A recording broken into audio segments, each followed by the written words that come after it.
Dasma shqiptare 2017 paraqet. Përshëndetje. Vitet iken si uji I lumit, por ca kujtime me mbeten aty, tek dhendura në mendje si medalt mbi gur.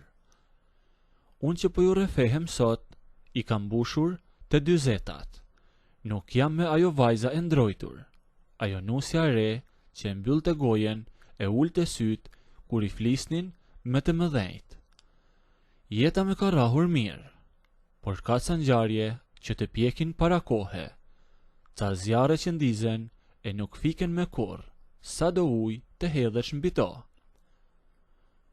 U martova shumë e re, në një fshat të thellë, e ishte tjetër kohë atëherë. Jeta ishte e vështirë, e thatë e ashpër si vetë toka që punonim.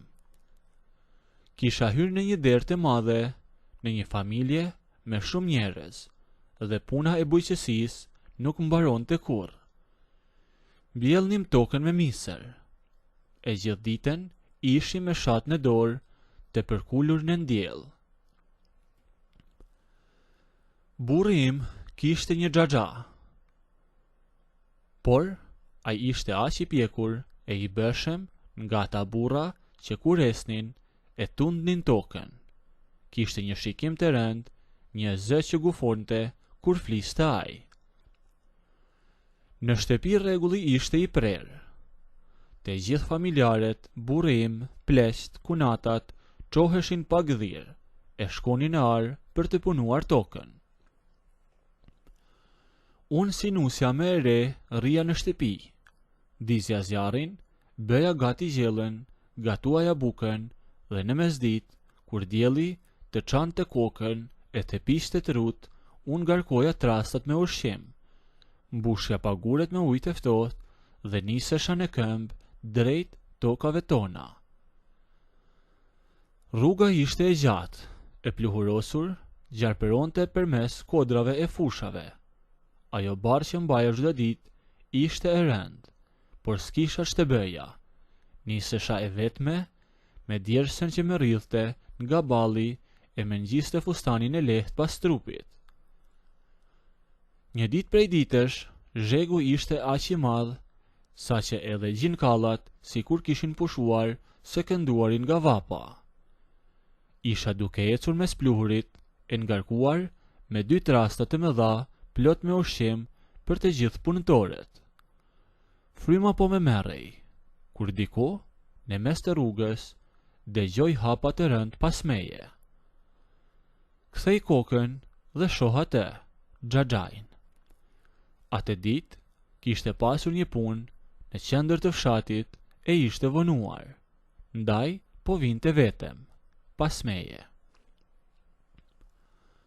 U ofrua me hapa të shpejt, sa me pa ashtu të keputur, fetyra e tij mori një hije butësie që nuk ja kisha par kurrë. Po si të kanë lënë të ngarkohesh si mushk o nuse, më tha me atë zërin e tij të thellë që dridhte. Pa pritur përgjigjen time, I zgjati duart e tij të forta dhe mi mori të 2 trastat. Ndjeva një rrym, një mornicë që nuk vinte nga lodhja. Mu prend gjunjët për një sekond. Filluam që të ecnim krah për krah. Rruga nuk dukej më aq e gjatë. Për herë të parë, nuk kisha mbi kokë pleqt apo burrin që të më kontrollonin shikimin. E ai as nuk e kishte rolin e të madhit të shtëpisë tani, por filloi të bisedonte me mua shumë lirshëm. Fliste shtruar e I zhytur në mendime. Me tregoj se si jeta I kishte ikur duke punuar për të tjerët, nga që ishte më I madhi. Me tregoj edhe duke punuar, nuk kishte arritur as që të gjente fatin e tij. Me tregoj për ca lidhjet e vjetra që I kishin lënë vetëm zhgënjim. Kam mbetur si dru I thatë, pa një njeri që të më pres tek dera, më tha ai. Unë e dëgjoja dhe syt mu mbushen, por nuk ishte thjesht keqardhje. teksa shikoja profilin e tij, ashtu të djersitur, me atë kemishen e hapur, nuk po shiha më si një njeri që ishte xhaxhai i burrit, por po e shihja si një burr të huaj, por një burr të vërtet që thoshte gjëra që burri im nuk mi kishte thënë kurrë. Edhe ai më shikonte ndryshe. Shikimi i tij më rëndonte mbi lëkur. Ai më studionte duke folur. E çdo kthes të trupit tim e studionte duke e parë se si dallohej në fustanin e holl verre. Zjarri po ndizej nga brenda, e unë nuk e dija ende çfarë flakësh do të lëshonte.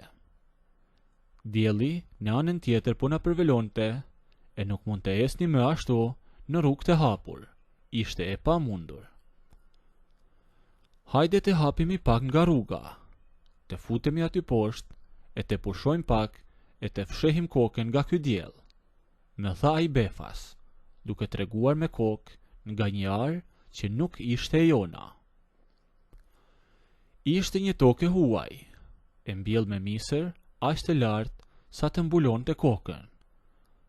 Edhe si kur të rria në këmbë, nuk do na shihte kush. Unë u binda pa asnjë fjalë. Hapat tan lanë vetëm pluhurin e rrugës dhe u futem mes bimeve të larta të misrit për të pushuar. Sa më shumë futeshim në thellësitë e asaj are, aq më shumë bota e jashtme nuk shihej. Zhurma e gjethëve të gjata që fërkoheshin pas trupave tan ishte i vetmi tingull. Hija e misrit krijonte një freski të gënjeshtërt, sepse ajri mes nesh po bëhej mbytës, i ngarkuar edhe me tension që mund të prisje çdo gjë në atë moment. Unë dalem tek një hapësirë e vogël që ishte e pastruar nga barërat, tërësisht e fshehur nga sytë e robit. Ai lëshoi trasat me ushqim për tokë, ndërsa unë isha mbështetur aty pas disa misrash të rritura mes arës. Po merrja frymthell. Nuk isha thjesht e lodhur, isha edhe e trembur nga dëshirat e mia që më vinin në atë moment në trurin tim. Xhaxhai i burrit nuk ulte pushonte. Qëndronte në këmbë duke me parë në sy. Bëri një hap drejt meje e pastaj edhe një tjetër. E u ofrua goxha si shumë. Ti nuk e di sa vuaj kur të shoh çdo ditë në shtëpi, me përshpëriti me një zë aq të ngjirur sa mezi i dolën fjalët tër atij burrit të madh. Ti je si lule e mbyllur mes gureve. Fjalët më mbetën në fyt. Sytë e mi ishin bërthyer tek shikimi i tij. Nuk më interesonte me askush, as pleqt që na prisnin, as dreka që poftohej, as fakti që kjo gjë ishte e çuditshme. Por ai e lexoi përgjigjen time në sytë e mi. S'kishte nevojë fare të flisja. Ngriti dy duart e tij të mëdhaja dhe shikonte vazhdimisht se çfarë do i thoja unë. Të dyve na kishte mbuluar djersa. Ishim lodhur shumë rrugës, por në atë sekond ajo djers u kthye. Nëse doni të ndëgjoni historinë deri në fund, bëjini videon like, a nëse nuk doni, abonohuni ose bëjini subscribe.